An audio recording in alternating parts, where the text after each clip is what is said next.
Oke, ini kelihatan ya?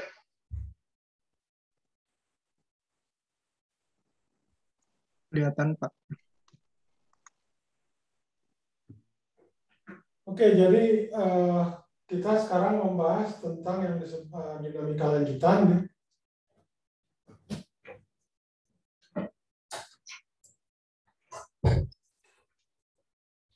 Jadi kemarin kita bahas tentang dinamika hukum Newton, tentang hukum Newton tentang gerak ya, dan beserta contoh-contohnya pada benda balok ya, terus benda bertumpuk ya, terus benda ditarik dengan tali atau gantung gitu ya.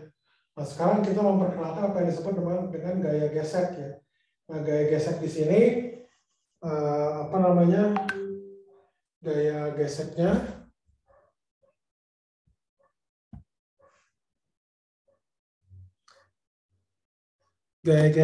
lebih kita khususkan pada gaya gesek antar permukaan. Jadi kalau misalkan ini sebagai contoh ya, ini ada sebuah balok ya yang berada pada sebuah lantai yang kasar gitu ya, kemudian saya tarik ya. Nah, ketika balok itu ditarik sebesar gaya F, balok tersebut akan tetap diam. Ya. Nah, jadi kalau Anda misalkan begini, Anda mau menarik atau mendorong sebuah kontainer yang beratnya 1 ton gitu ya. Anda tarik, kita dorong, itu tidak bergerak maju. Gitu. Nah, itu sepertinya ada gaya yang seolah melawan, gitu ya, melawan gaya dorong Anda atau gaya tarik Anda. Nah, itu kita sebut namanya gaya gesek, ya, gaya gesek permukaan. Nah, gaya gesek permukaan, ya, gitu. Di sini. Nah, karena benda itu kita tarik itu tidak bergerak, ya, maka gaya yang bekerjanya di sini adalah gaya gesek statis, ya, gitu. Yang menyebabkan kita tidak bergerak. Nah, jadi gaya F yang kita berikan, gitu, gaya F yang kita berikan, itu ketika benda itu bergerak, ya, itu akan gaya F di sini akan selalu sama dengan Fs. Gitu. Nah, tapi ketika gaya F tersebut makin diperbesar, ya, makin banyak orang menolong Anda untuk mendorong kontainer tersebut, gitu ya, sehingga ada yang disebut namanya keadaan balok M itu tepat saat sebelum bergerak. Sudah bergerak atau belum ini? Sudah bergerak atau belum baloknya? Belum, Pak. Ya, belum ya. Istilahnya balok M hampir bergerak. Gitu ya. Jadi analoginya seperti hampir lulus itu tidak lulus atau lulus? Hampir lulus. Halo, halo. Hampir lulus itu tidak lulus atau lulus? Tidak lulus, Pak. Tidak lurus, Pak. Tidak lulus ya. Jadi jangan bangga hampir lulus. Kalau hampir tidak lulus, itu artinya yang pas-pasan lah. Jadi hampir tidak lulus. Jadi kalau hampir bergerak, dia tidak bergerak. Nah, ketika dia itu tepat saat akan bergerak, ya, tepat saat sebelum bergerak, ya, itu gaya Fs di sini mencapai maksimum, gitu ya. Mencapai maksimum. Nah, mencapai maksimum itu adalah ketika Fs-nya ini itu sama dengan μs kali n. Gitu. Jadi, nah di mana μs di sini itu kita sebut namanya koefisien gesek statik. Sampai sini dulu ada pertanyaan enggak? Ada pertanyaan?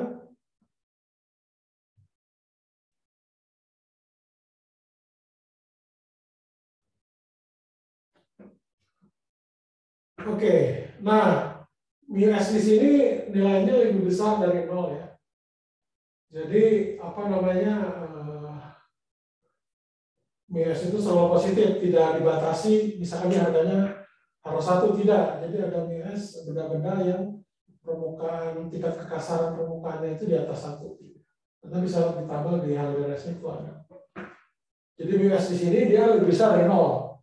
Tidak dibatasi, dia harus lebih kecil atau sama dengan 1. Nah, kemudian ketika dia itu hampir bergerak, Kemudian kita tambah lagi gaya dorongnya atau gaya tariknya, sehingga kemudian benda ini jadi bergerak. Nah, gaya gesek yang bekerja pada benda itu bukan lagi gaya gesek statis, tapi adalah gaya gesek kinetis. Dan gaya gesek kinetis itu ini adalah rumusnya mu k kali n, di mana mu k itu adalah koefisien gesek statis. Dan mu s itu selalu lebih besar pada mu k. Oke. Sampai sini dulu ada pertanyaan nggak? Nah, jadi kalau misalkan kita punya kita uraikan ininya gaya-gaya bekerja apa saja. Jadi kalau kita lihat di sini, ya ini untuk balok M yang berada pada lantai yang kasar, gitu ini gaya F, gaya tariknya, dia bergerak ya sejauh dipercepat A gitu ya, sehingga nanti di sini akan sama dengan yang karena dia itu bergerak sepanjang sebuah X, maka yang sigma F-nya sama dengan 0 ya. Jadi ini didapat Mg sama dengan N besar dikurangi Mg sama dengan 0, sehingga didapatnya adalah N besar itu sama dengan Mg. Kemudian pada komponen X-nya, ya sigma Fx-nya itu sama dengan F dikurang Fk sama dengan M kali A. Jadi F di sini sama dengan M kali A, mu K kali N. M kali A ditambah mu K kali N. Jadi didapatnya MA ditambah mu K tambah N gitu. Sampai sini dulu pertanyaan nggak? Pertanyaan.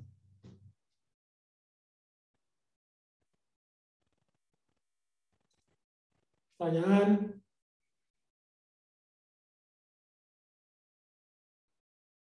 Halo, halo. Pak mau nanya Pak.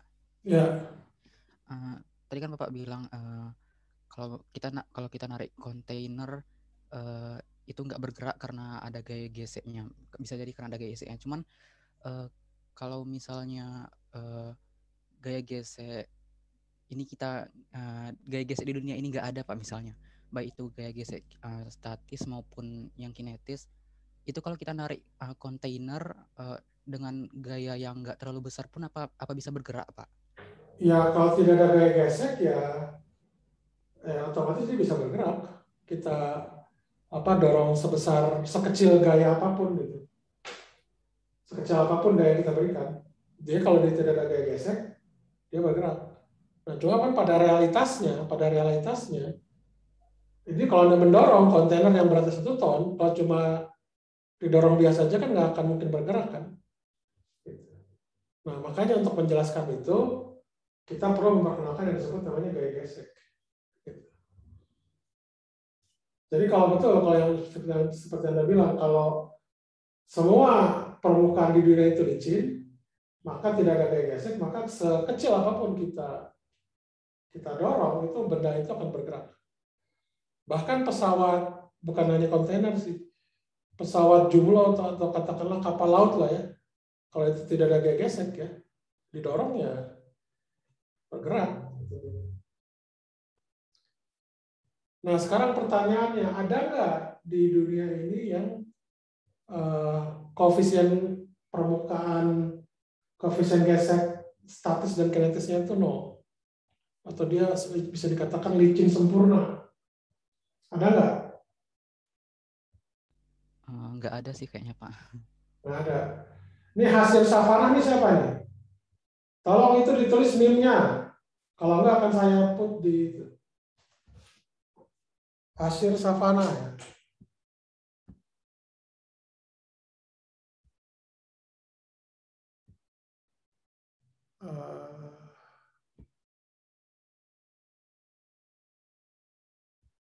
Pak, Ya. saya mau nanya Pak, kalau misalkan kereta yang monorail yang berjalannya tuh dia di atas magnet gitu Pak, itu kan nggak menempel sama bidang, itu ada geseknya atau tidak Pak ya? Ya, gaya geseknya tidak ada berarti. Jadi makanya salah satu kendala kenapa kecepatan kereta itu terbatas itu salah satunya gesekan. Jadi kecepatan kereta api di kita itu maksimal cuma 100 km per jam, nggak akan mungkin lebih dari itu. Jadi ada dua hal di situ. Pertama karena gesekan tadi ya, gesekan antara roda itu dengan dengan rel ya. Jadi ketika kecepatan itu makin besar kan otomatis kan putaran itu kan makin kencang. Kalau putaran makin kencang itu kan berarti gesekan juga makin besar. Kalau yang terjadi apa ketika gaya gesek itu makin besar ketika kita bergerak? Yang terjadi itu apa?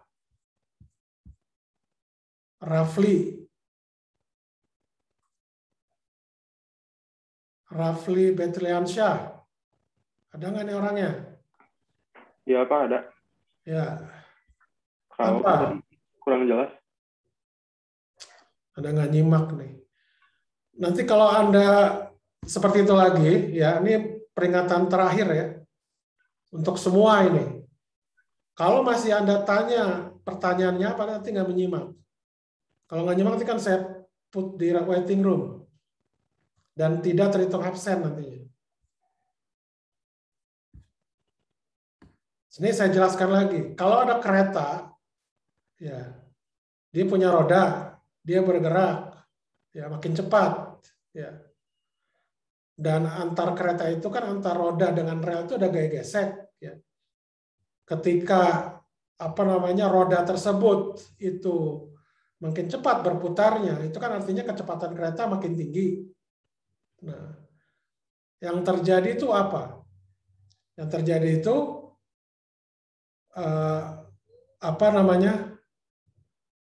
karena akibat gaya gesek itu apa yang terjadi? Gaya geseknya sih mungkin kecil, Pak. Kan? Kartiko Laksono. Ya Pak.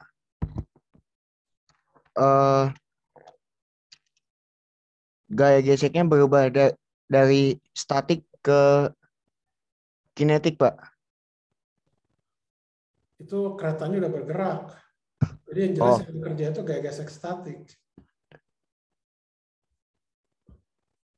Mungkin Apabila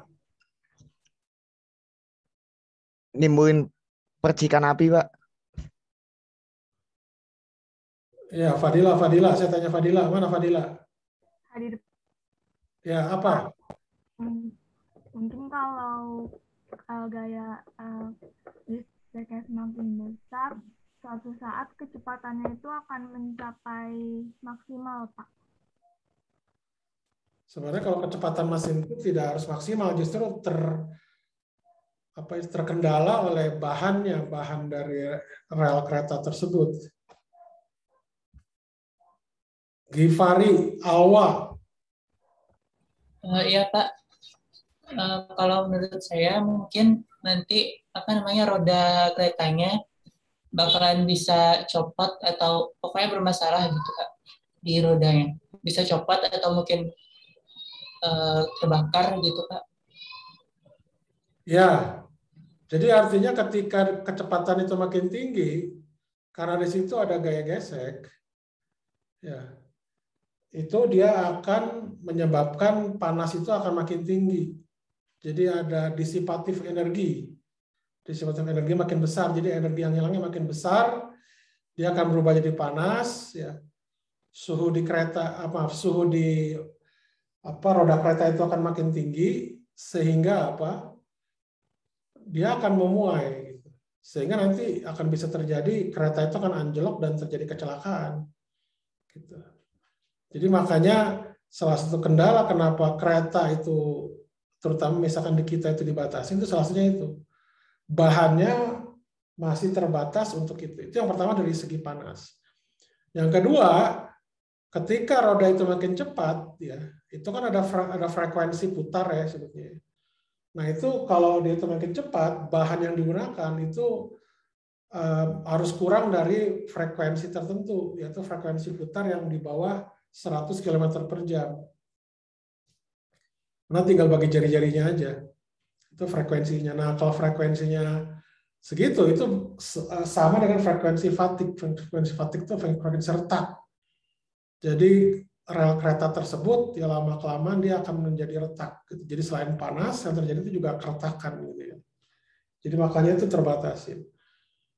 Nah makanya teknologi bahan ya untuk misalkan kereta itu biasanya maju di negara-negara yang punya kereta cepat.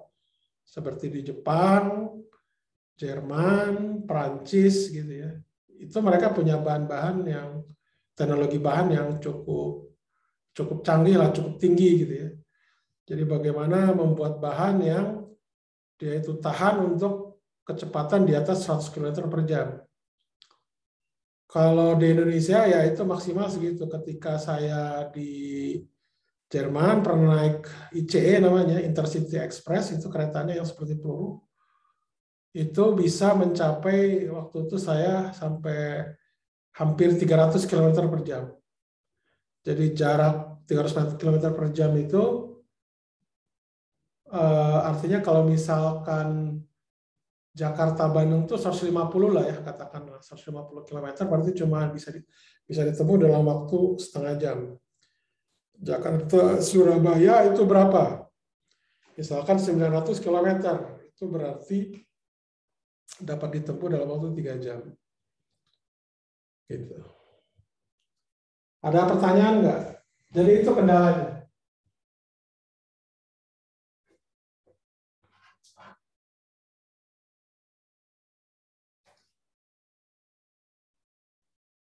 Ada pertanyaan?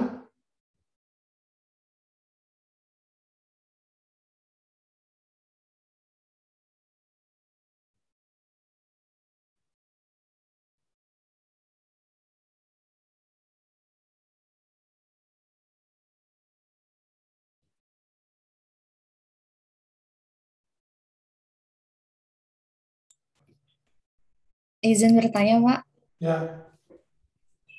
Kalau roda yang berputar itu di jalan yang kasar, itu kan ada gaya geseknya. Nah, Ya. gaya geseknya itu arahnya kemana ya, Pak? Kalau roda kan karena Ya, itu nanti akan kita bahas lah kalau itu terkait itu. Nanti. baik, Pak. Ya. Ada lagi yang lain?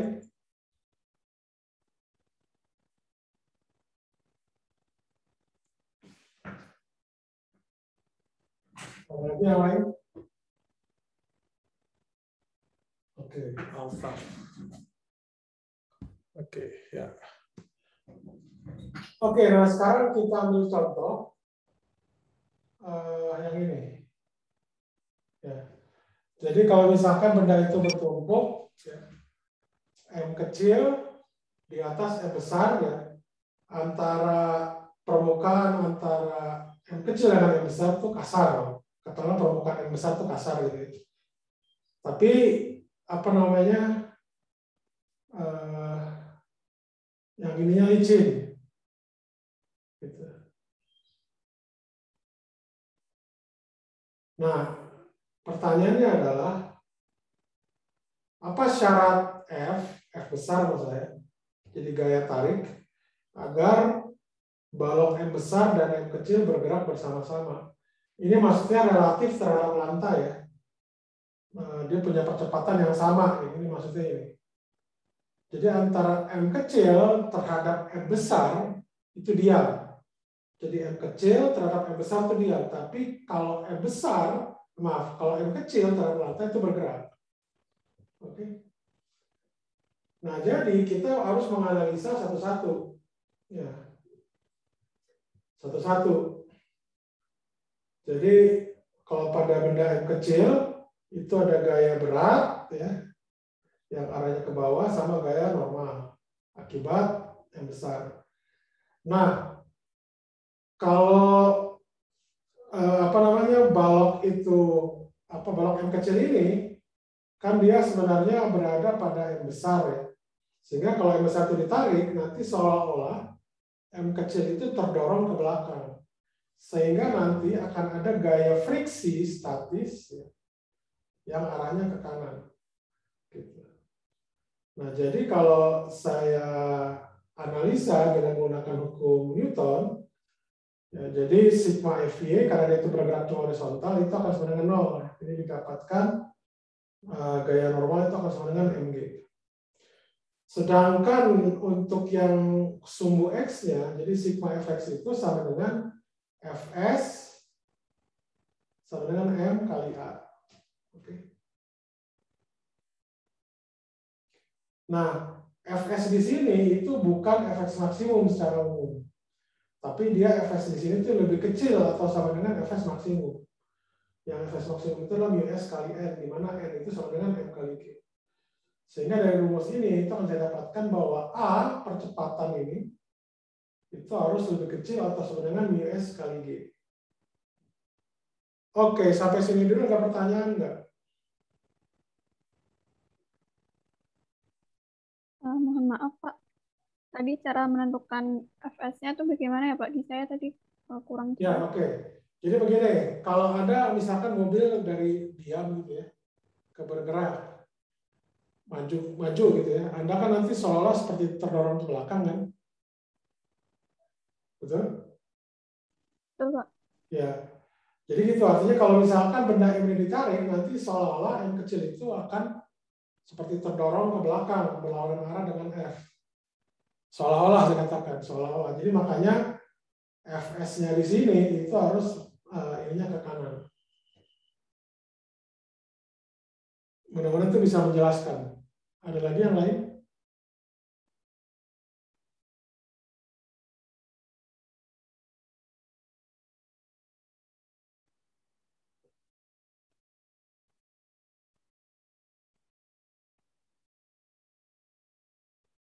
Ada lagi yang lain?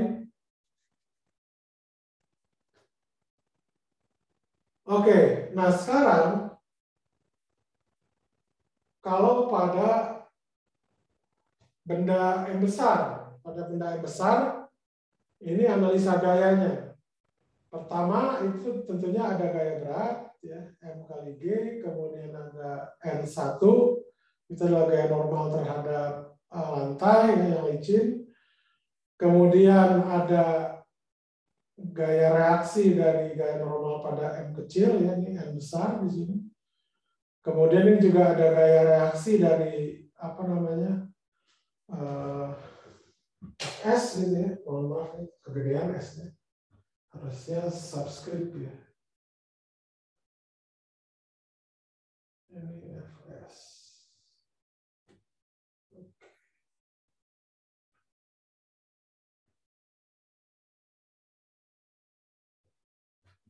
Oke.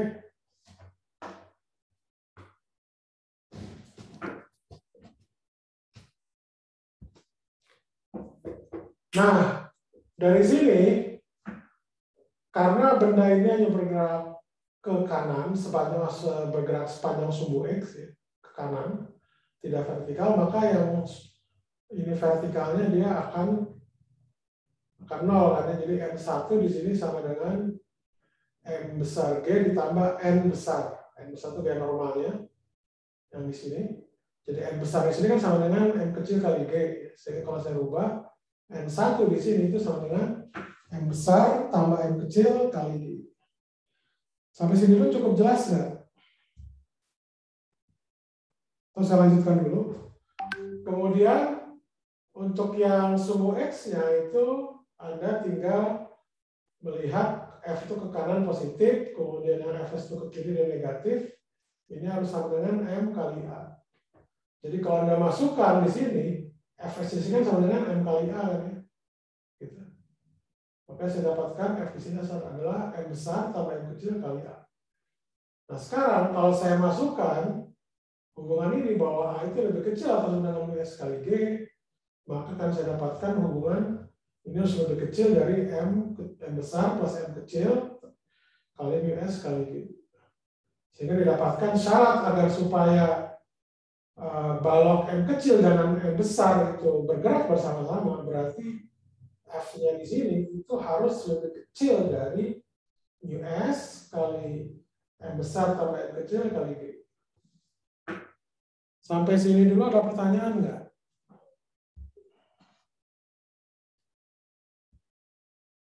Maaf Pak, izin bertanya. Ya, suara Anda kecil ya? Tes. Ya. Maaf Pak, saya masih kurang mengerti kayak bagian, ini lebih kecil dari ini, itu gimana ya Pak?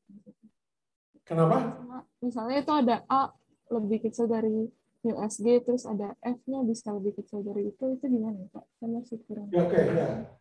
Kalau Fs di sini kan dari hubungan ini. Selama benda itu masih diam, itu artinya bahwa Fs di sini itu lebih kecil dari Fs maksimum. Fs maksimum itu adalah µs kali n, faktor normal. Selama benda tersebut diam, kan kalau di sini kan m kecil dengan m besar bergerak bersama-sama. Artinya apa? Itu kan cara lantai bergerak bersama-samanya. Artinya kalau dia itu bergerak bersama-sama, berarti m kecil itu relatif diam relatif terhadap m besar. Mudah-mudahan itu cukup menjelaskan. Jadi karena M kecil itu diam terhadap M besar, berarti Fs-nya itu berlaku hubungan ini, Fs lebih kecil dari Fs maksimum yang sama dengan µs kali N besar. Sehingga nanti yang di sini, ya, itu akan saya dapatkan hubungan ini.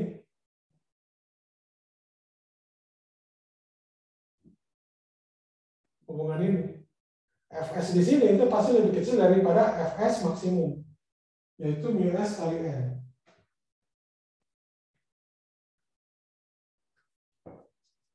Jadi makanya karena ini lebih kecil dibandingkan Fs maksimum, maka saya dapatkan A-nya itu lebih kecil atau sama dengan µs kali D.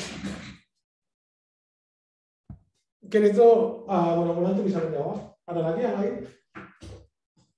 Maaf Pak, atas nama Hafsah tadi keluar karena ada yang masalah jaringan, minta di ACC lagi. Ya. Baik, terima kasih. Ya.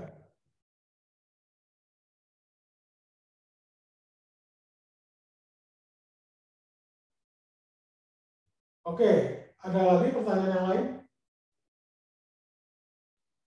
Maaf Pak, saya kurang ngerti di bagian arah Fs yang balok besar, M besar. Kenapa berlawanan arah sama Fs yang balok M kecil, Pak? Kenapa ini berlawanan arah? Iya, Pak. Karena ini kan pakai hukum aksi reaksi yang ini, yang hukum ketiga. Jadi kalau ada Fs arahnya ke kanan, maka reaksinya ke kiri, tapi berbeda, bekerja pada benda yang berbeda. Kalau gitu nggak pakai negatifnya, Pak. Maksudnya nggak pakai negatif gimana? Kan untuk hukum aksi-reaksi itu yang aksi sama dengan negatif reaksi. Oh ya, oke. Kalau seperti itu berarti nanti dituliskan faktornya aja. Jadi nanti kalau seperti itu, berarti ini misalkan Fs ke kanan positif, nah di sini nanti diambilnya minus Fs gitu. Tapi nanti juga di sini kan juga minus di sini. Ya. Jadi nanti rumus yang Fs sama dengan M kecil kali A, kalau ada jumlah, ini kan saling menghilangkan. Nanti didapat F besar sama dengan M besar tambah M kecil kali A. Sama aja sih. Jadi saya tidak mengambil, jadi gini, apa Fs yang saya tulis di sini, Mg yang saya tulis di sini, ini kan sebenarnya kalau Anda lihat dari arah faktornya kan, kalau yang Mg ini kan positif ya, soal yang Fs di sini kan negatif. Jadi di sini saya ambil yang semuanya cuma istilahnya nilai positifnya saja. Jadi nanti nilai negatifnya itu di penjumlahannya ini, dan di faktornya itu di sini, di komponennya, penjumlahan komponen. Baik Pak, makasih. Ya, ada lagi yang lain?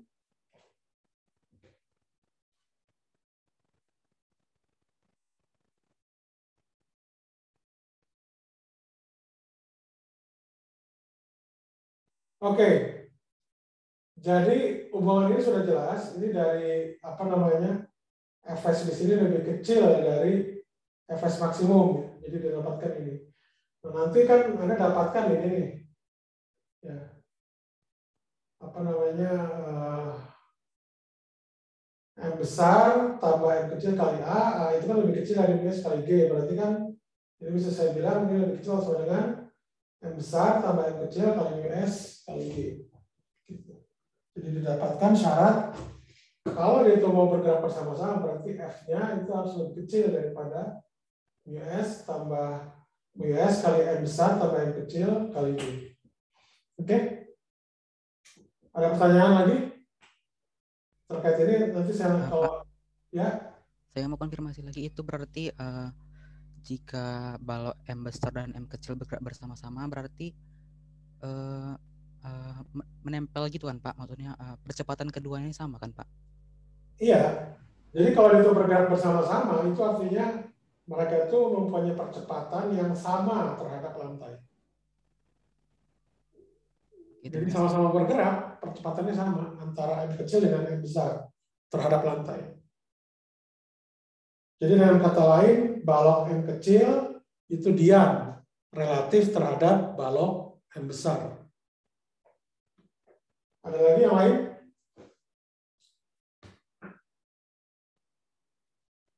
Oke, nah sekarang kalau kasusnya seperti ini, kalau ini kan di sini, F-nya di bawah. Sekarang kalau F-nya di atas seperti ini gimana? Jadi F-nya bekerja pada M kecil, bukan M besar. Nah, kalau seperti ini, itu berarti ya kita menganalisanya juga sama. Menganalisa apa namanya? Masing-masing benda. Pertama pada M kecil ya. Pada M kecil itu gaya-gaya bekerja itu adalah gaya berat gitu ya. Kemudian gaya normal, kemudian F besar gaya dorong dengan Fs ya. Fs itu yang arahnya berlawanan. Kenapa berlawanan? Karena dia bergerak bersama-sama. Artinya apa? M kecil itu relatif diam terhadap M besar. Jadi nanti di sini sigma Fx-nya untuk yang F-nya jelas ya. Ini adalah N dikurangi Mg. Ya, karena tidak vertikal, cuma horizontal. Yang horizontalnya itu adalah F yang sigma Fx yang sumbu X-nya itu adalah F besar dikurangi Fs sama dengan M kali A. Jadi nanti ini didapat bahwa MA tambah Fs.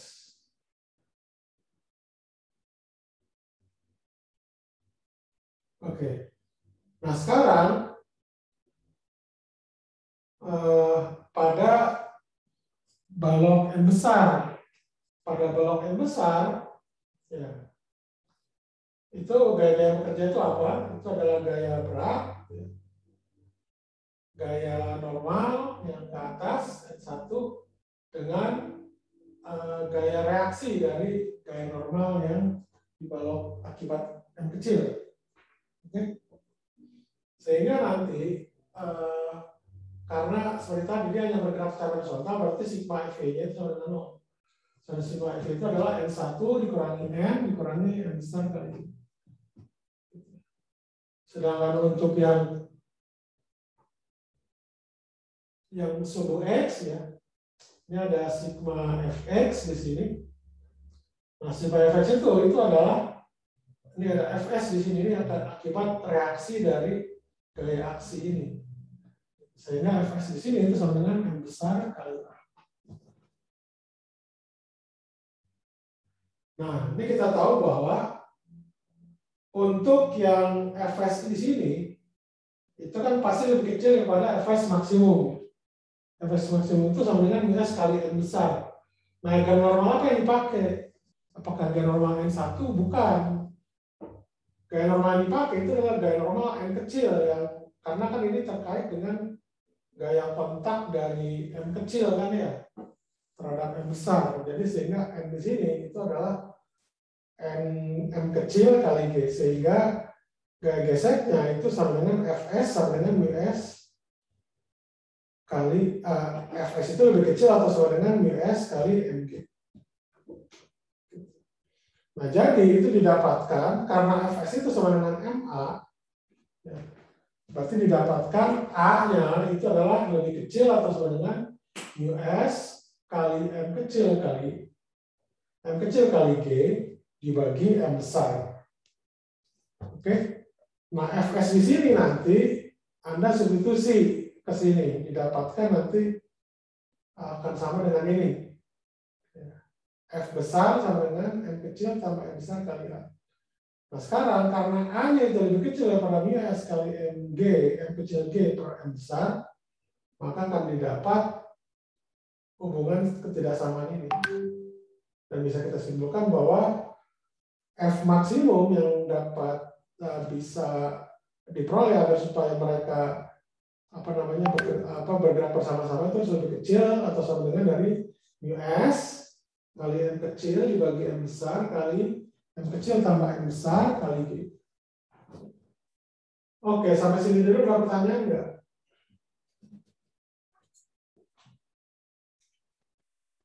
Pak, masih kurang paham Pak, kenapa yang FS-nya M-nya pakai M besar Pak? Kenapa? Tolong ulangin kenapa? Kenapa yang FS-nya itu M-nya pakai M yang besar? Bisa ulangi lagi nggak Pak? Masih kurang paham. Kenapa di FS maksimumnya N-nya pakai yang kecil maksudnya? M-nya pakai yang besar. Ini kan yang ini Pak, yang atas ini Pak. Yang ini?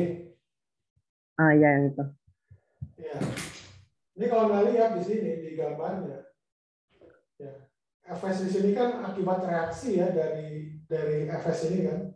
Ini bekerja pada M kecil, ini bekerja pada M besar. Oke?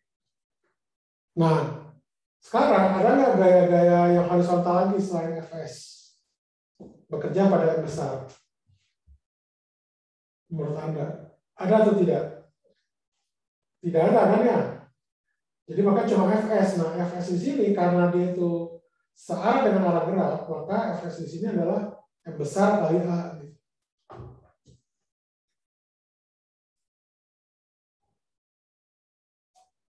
Oke, mudah-mudahan itu bisa menjawab. Oke, Pak. Ya. Ada lagi yang lain?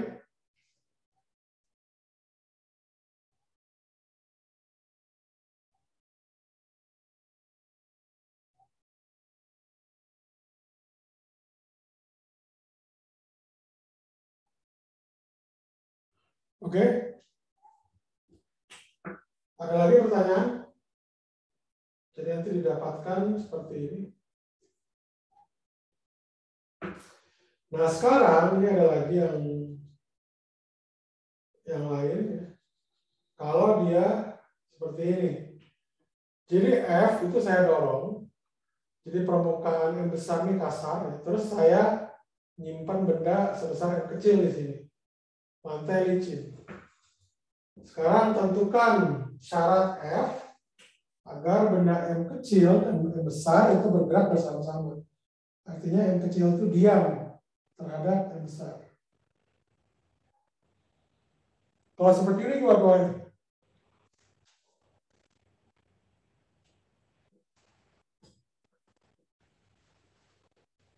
Kalau seperti ini bagaimana?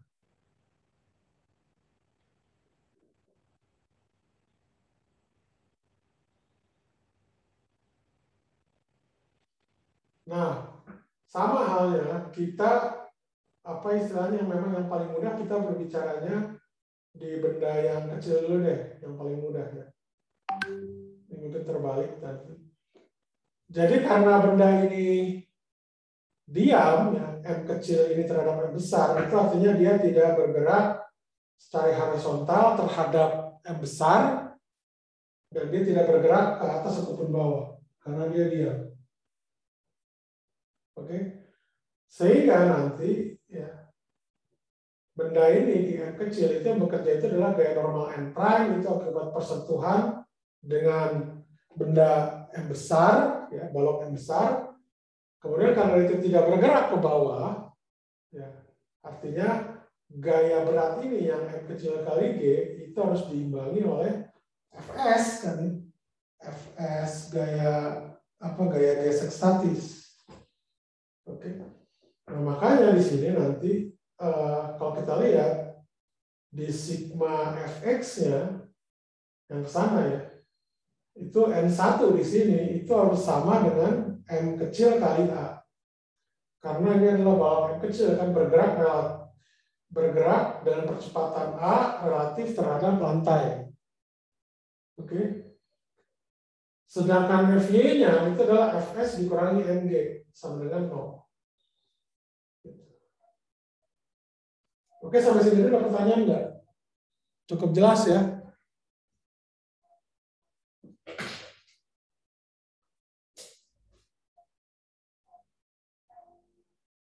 Nah, pertanyaan. Oke, tidak ada. Nah, sekarang kita ke benda yang M besar. Benda yang besar ini itu ada cukup banyak gaya bekerja padanya ya. Jadi ada gaya normal N prime itu akibat ini, jadi ini aksi, ini reaksinya N prime. Ya. Kemudian apa? Kemudian ada gaya F ya. Jadi ini gaya F yang sigma Fx-nya itu adalah F dikurangi N prime sama dengan M besar kali A. Oke, karena dia bergerak secara horizontal. Nah, kemudian kalau pada vertikalnya gimana? Kalau vertikalnya itu berarti ada gaya berat, ya, ada gaya normal ke atas N dengan gaya ini yang reaksi dari balok itu menempel gitu ya. Jadi Fs di sini, ini ada Fs. Dan Fs di sini kan sama dengan M kecil kali G kan, Fs di sini. Sehingga nanti akan saya dapatkan bahwa N besar itu akan sama dengan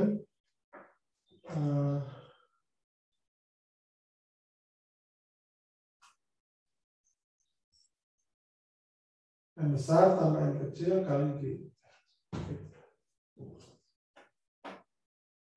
Ada pertanyaan nggak sejauh ini?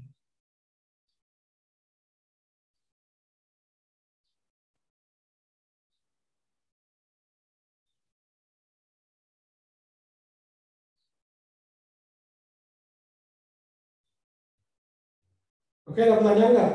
Pertanyaan? Tidak ada.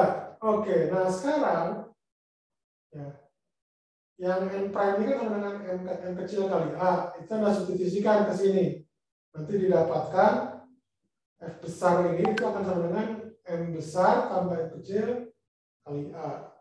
Oke. Nah, kemudian dari sini Mg kan sama dengan Fs ya. Fs-nya di sini harus lebih kecil atau sama dengan Fs maksimum. Fs maksimum itu adalah mu s kali n kecil kan di sini.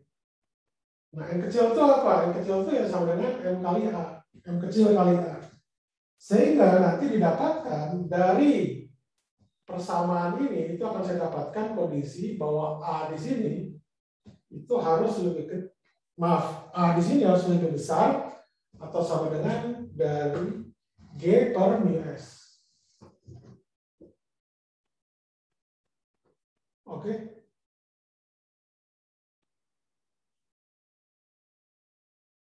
Sehingga nanti kalau saya substitusi, ini kan F bisa ini sama dengan M besar tambah M kecil kali A. Nah, A-nya itu lebih besar atau sama dengan dari mu S dari G per mu S. Sehingga nanti kalau saya ganti A-nya, itu A-nya kan sini lebih besar daripada G per mu S. Sehingga nanti saya dapatkan di sini bahwa F di sini itu harus lebih besar dari yang besar tambah yang kecil kali G per mu S. Sampai sini dulu ada pertanyaan enggak?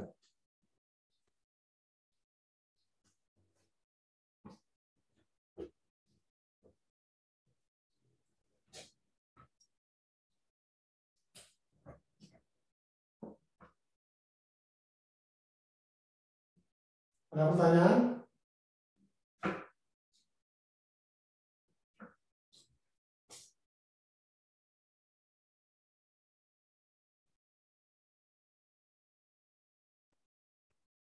Tidak ada. Oke. Ada? Tidak ada. Oke, kita lanjutkan. Kita lanjutkan tentang apa?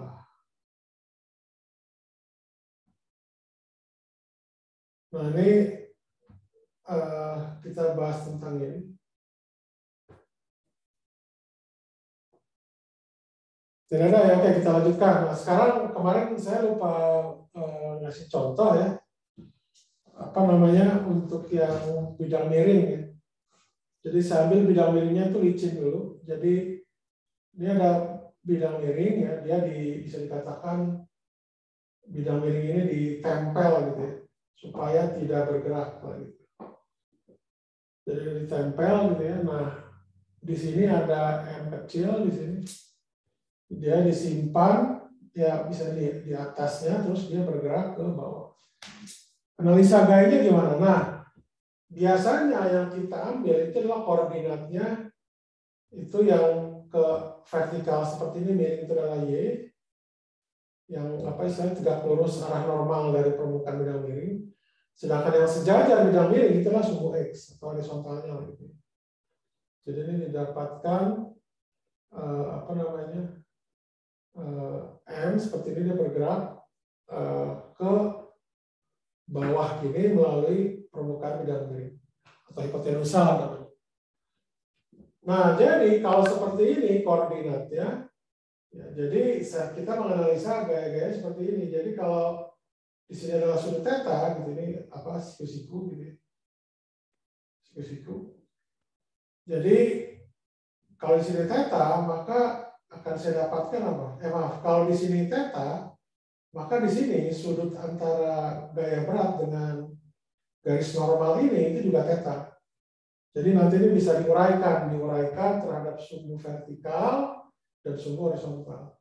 Nah, karena balok M kecil ini bergerak di sepanjang garis bidang miring atau garis hipotenusa, maka gaya normalnya itu adalah N kurangi M kecil kali G cos theta sama dengan 0. Oke.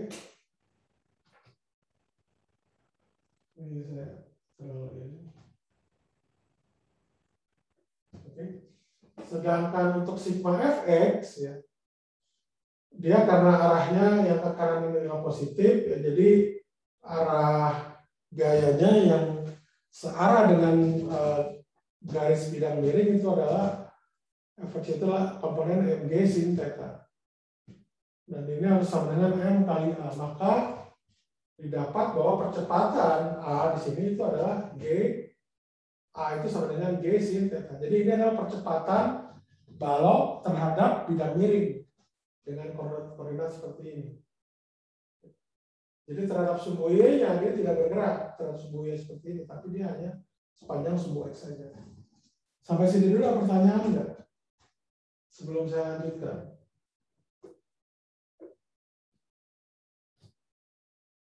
Ada pertanyaan?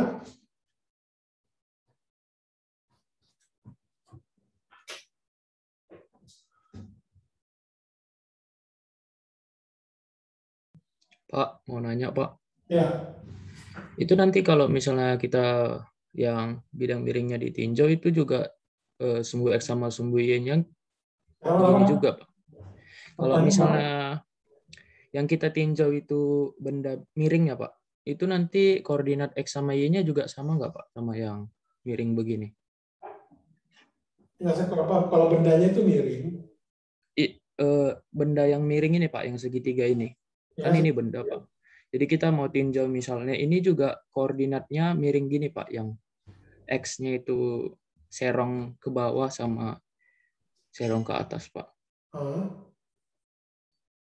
Itu sama nggak Pak cara ninjaunya sama bendanya yang dimiring?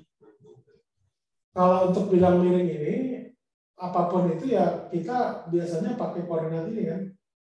Yang normalnya Y ke sana, terus yang horizontalnya X itu ya sepanjang itu sumbu ini, sumbu bidang miring ini. Maksudnya gitu atau bagaimana? Iya Pak.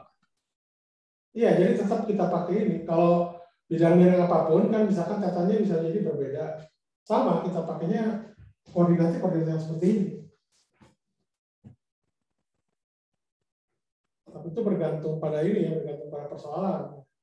Kebetulan untuk yang satu benda itu bisa seperti ini. Kalau dia itu dua benda itu tidak bisa. Oke, jadi M di sini balok M kecil itu bergerak secara horizontal sepanjang bidang miring, jadi dengan koordinat seperti ini. Jadi dia bisa dikatakan tidak bergerak secara horizontal, tidak bergerak secara vertikal ya, terhadap sumbu Y di sini. Ini adalah sumbu Y di sini adalah sumbu vertikal, sumbu normal relatif terhadap bidang miring. Sedangkan yang sumbu X-nya itu adalah yang sejajar dengan bidang miring, koordinat. Mudah-mudahan itu bisa menjelaskan. Ada lagi yang lain? Pak, izin bertanya, Pak. Ya. Berarti koordinatnya itu selalu menyesuaikan sama arah geraknya itu ya, Pak? Ya, koordinat ini diambil untuk memudahkan gambaran. Jadi ini istilahnya dia bergerak hanya sepanjang bidang miringnya saja. Tidak istilahnya melompat keluar dari bidang miring. Baik, Pak. Terima kasih, Pak. Ya. Nah, sekarang Bapak, maaf, itu Alif Ahmad tadi nge-lag, jadi dia keluar dari meeting, sekarang ada di waiting room. Belum di-accept katanya, Pak. Bilang dia suruh kirim alasannya ke grup WA. Terima kasih, Pak. Oh iya, Pak. Terima kasih, Pak. Ya.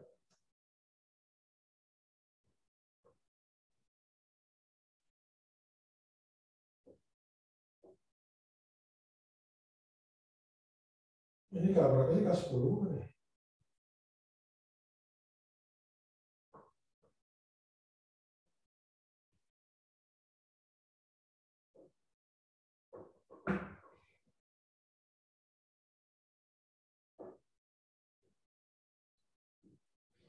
Oke, ada lagi pertanyaan?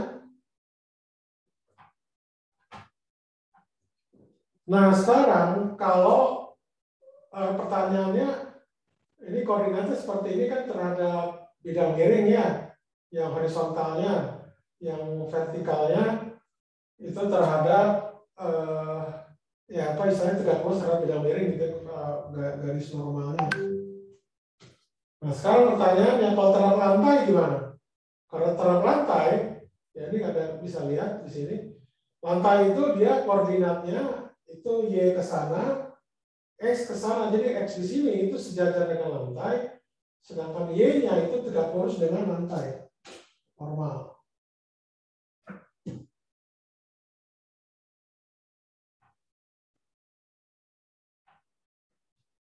Oke. Nah, jadi kalau seperti itu berarti MG di sini itu adalah gaya yang bekerja pada sumbu horizontal menurut koordinat lantai. Sedangkan normalnya itu seperti ini. Nah, jadi nanti penguraiannya itu seperti ini. Jadi ini dulu. Jadi kenapa demikian? Ini Anda lihat. Sigma Fy itu adalah di sini komponen terhadap Y-nya kan M di sini adalah M cos theta ya. Yang di sini. Kemudian di bawahnya itu adalah Mg. Jadi kalau sigma Fy itu adalah M cos theta kurang Mg sama dengan M kali AY. AY itu adalah percepatan dalam komponen sumbu Y. Karena kan dia bergerak miring, itu berarti ada gerak percepatan ke bawah. Nah, sedangkan yang untuk horizontalnya karena dia itu miring, pasti ada percepatan horizontal. Itu tinggal Anda lihat yang ininya aja. Komponen horizontalnya ini adalah N sin theta. Jadi N sin theta itu adalah M kali AX. Oke, sampai sini dulu ada pertanyaan nggak sebelum saya lanjutkan?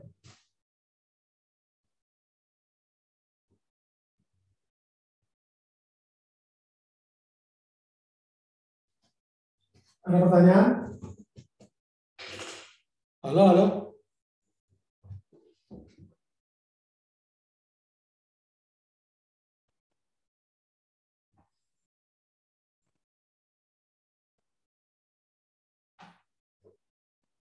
Ini Alif ini belum ngasih alasannya di WA ya, Alif Ahmad Fauzan.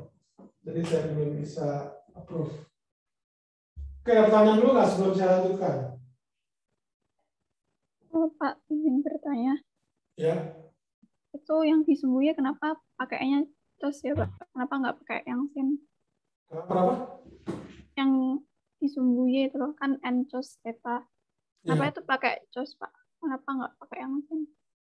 Anda lihatnya di yang atas ini. Kan tadi kan saya dapatkan kalau dari analisa yang atasnya, ini kan theta ya, yang ini. Oke. Nah, berarti kalau Anda pakai koordinat yang terhadap lantai ini yang tegak lurus seperti ini, ya, itu berarti kan tetanya nanti yang dipakai bukan teta yang ini, tapi teta yang ini. Kan dia harus kita uraikan berdasarkan gaya yang bekerja pada sumbu X yang mana, yang bekerja pada sumbu Y yang mana, gitu. Berdasarkan koordinat di lantai ini. Itu. Oke? Cukup jelas? Baik, Pak. Terima kasih, Pak. Ya. Jadi nanti penguraian gaya-gayanya itu adalah terhadap teta yang atas ini. Jadi kan karena MG itu sudah pada sumbunya kan, cuma dia minus gitu, ke bawah.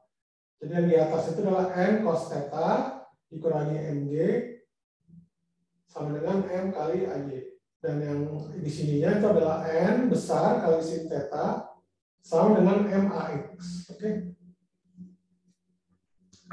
Nah sekarang apa hubungan antara AY dengan AX? Nah ini kita lihat di sini. Dari gambar ini itu saya dapatkan. Kalau saya misalkan yang sumbu vertikal ini saya sebut itu adalah Y.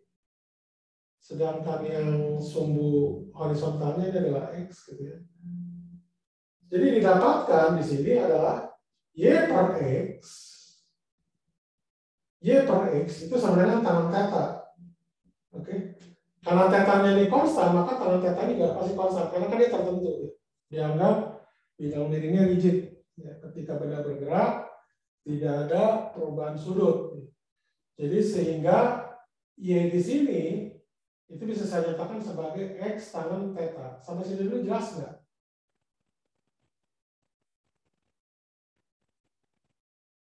Sampai sini dulu jelas? Jelas, Pak. Oke. Nah, sekarang kalau ini saya turunkan dy per dt itu kan sama dengan vy sama dengan dx per dt sama dengan vx. Pertanyaannya kenapa tangan tetanya tidak diturunkan? Karena tangan theta itu konstan. Oke, karena konstannya tidak diturunkan. Jadi vy ini sama dengan vx tangan theta. Kalau diturunkan sekali lagi itu didapatkan bahwa ay itu sama dengan ax tangan theta. Oke? Jadi makanya di sini bisa saya nyatakan ay di sini itu adalah ax tangan theta. Oke? Nah, sekarang saya punya tadi ya, ini y, ini x. Nah, yang hipotenusanya ini, yang bidang miringnya ini, ya bidang miringnya ini panjangnya s. Ya. Nah, jadi Anda bisa dapatkan bahwa a di sini itu tidak lain adalah turunan kedua dari s. Oke? Ini adalah turunan kedua dari s. Ya, ini percepatan sepanjang bidang miring yang kita dapatkan yang sama dengan G sin theta. Oke? Nah sekarang untuk Y dan X itu kan juga berlaku ini kan. X kuadrat tambah Y kuadrat sama dengan S kuadrat. Ini kan dari hukum Pythagoras. Oke? Karena Y itu sama dengan X tangan theta, tinggal saya ubah aja. Ini saya ganti Y ini sama dengan X tangan theta. Sehingga saya dapatkan bentuk seperti ini dan saya akarkan X itu sama dengan S dibagi akar dari 1 plus tangan kuadrat theta. Nah, kalau ini saya turunkan X di sini dua kali terhadap T, maka di sini juga akan diturunkan terhadap 2 kali. Sehingga saya dapatkan AX di sini itu adalah sama dengan A dibagi 1 tambah tangan kuadrat theta. Ya, A di sini kan sama dengan apa? G sin theta. Sehingga nanti saya dapatkan ya, AX di sini itu adalah G sin theta dibagi akar 1 tambah tambahan kuadrat theta. Nah itu kenapa ini agak lebih rumit kalau menggunakan koordinat ini dibanding dengan koordinat sebelumnya. Ada pertanyaan nggak? Pak mau bertanya Ya. mengenai A sama dengan turunan kedua dari S, terus nanti hasilnya jadi G sin theta itu kenapa ya Pak? Ini dari sini. Ini kan saya dapatkan kalau pakai koordinat yang ini, koordinat yang miring ke sini, ya ini kan koordinat yang miring ke sini kan sama dengan S sebenarnya kan, karena panjangnya ini gitu. Iya Pak. Ya, jadi kalau Anda menguraikan gayanya menggunakan koordinat, misalnya disebutnya koordinat bidang miring lah ya, yang seperti ini disebutnya koordinat bidang miring, itu saya dapatkan seperti ini. N sama dengan MB cos theta. Sedangkan yang Fx-nya itu adalah MG sin theta sama dengan M kali A. Sehingga didapatkan A-nya di sini itu adalah G sin theta. Jadi ini percepatan terhadap bidang miring. Jadi A di sini, A kan gini, benda M kecil ini kan bergerak sepanjang bidang miring ini kan yang panjangnya S kan. Oke? Iya. Sehingga nanti kecepatannya itu pasti turunan ds per dt. Kalau percepatannya berarti turunan d kuadrat s per dt kuadrat. Gitu. Jadi yang disebut A, makanya itu A-nya di sini mendapatkan G sin theta. Begitu. Oh iya Pak. Makasih Pak. Ya, sama-sama. Ada lagi pertanyaan? Izin bertanya Pak. Ya. Seandainya bidang miringnya ikut bergerak, berarti percepatannya bukan G sin theta lagi ya Pak? Oke, nah sekarang, Oke, gimana kalau misalkan bidang miringnya bergerak? Nah, seperti ini kan? Nah, ini contohnya. Nah, sekarang Anda coba kuis di sini. Jadi, bidang miring tidak menempel dan dia dapat bergerak. Pertanyaannya adalah, tentukan percepatan bidang miring M besar dinyatakan G dan dalam G dan theta. Silakan. Kuis ketiga. Kumpulkan di Teams dulu ya, di Teams dulu. Dikumpulkannya di Teams. Silakan. 15 menit ya. Anda bisa tulis dulu. Jadi 15 menit ini berarti sampai 10.22 ya.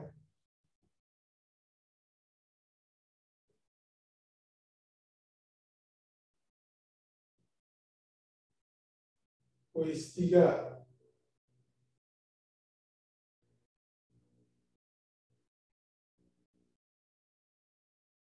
Pak, tadi kecepatan bidang miringnya relatif terhadap lantai ya Pak? Kenapa? Tadi soalnya kecepatan bidang miringnya. Percepatan bukan kecepatan. Oh, oke. Pertanyaannya itu adalah percepatan bidang miring terhadap lantai. Dinyatakan dengan G dan theta.